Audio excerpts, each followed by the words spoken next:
एक छोटे से गांव में एक गरीब मगर शरीफ खानदान रहता था। घर में कांवरी देवी, उनका बेटा रामू और बहू लक्ष्मी रहते थे।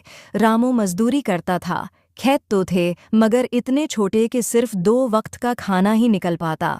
अक्सर रामू को शहर जाकर दहाड़ी लगानी पड़ती और कई बार तो घर में राशन खत्म हो जाता। लक्ष्मी की शादी गरीब घर में हुई थी मगर उसने कभी शिकायत नहीं की। उसका मानना था कि शौहर का घर ही औरत का असल घर होता है। अलबत्ता कांवरी देवी का मिजाज सख्त था।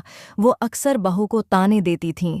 अरे लक्ष्मी, औरत होकर घर में बैठी रहती है, दूसरों की बहुओं को देख कैसे काम में हाथ बटाती हैं। लक्ष्मी हमेशा धीरज से जवाब देती। माँ जी, मैं तो हर काम के लिए तैयार हूँ, आप बस हुक्म दीजिए। तुझसे क्या होगा, तुझे तो खाने और रोने के सिवा कुछ आता ही नहीं। ये बातें लक्ष्मी के दिल को चोट पहुंचाते मगर वो चुप रहती। एक दिन ऐसा आया कि घर में आटे का एक दाना भी न बचा। रामू शहर गया हुआ था और 5 दिन बाद आने वाला था। कांवरी देवी गुस्से में बोले, लक्ष्मी, आज अगर खाने का इंतजाम न किया तो समझ ले उस घर में तेरी कोई जगह नहीं। ये सुनकर लक्ष्मी ने दिल में ठान लिया।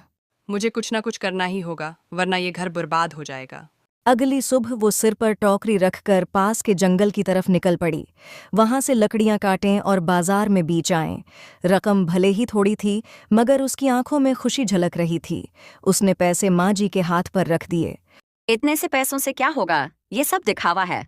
लक्ष्मी कुछ न बोली। वो जानती थी कि ये छोटी शुरुआत ही बड़े रास्ते की पहली सीढ़ी है।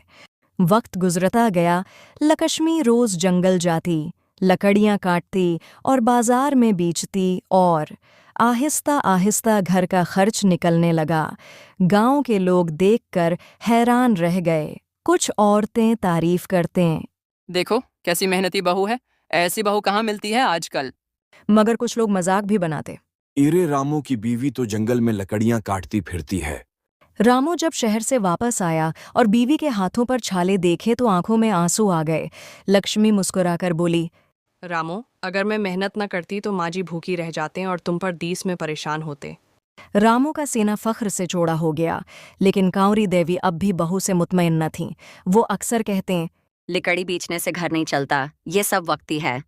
एक दिन मेले में लकड़ी की ज्यादा मांग हुई। लक्ष्मी ने मेहनत की और अच्छी खासी लकड़ी बेची। इस दिन इतने पैसे मिले कि पूरे हफ्ते का राशन आ गया।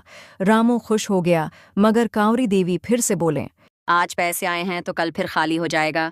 वक्त गुजरा। माँ जी, अगर मेरी मेहनत से आपको शर्म आती है तो ये मेरा नसीब है, मगर मैं जानती हूँ कि मेहनत ही इस घर को जिंदा रखेगी। मेहनत और सब्र से बढ़कर कोई ताकत नहीं। औरत अगर हिम्मत कर ले तो पूरे खानदान का सहारा बन सकती है।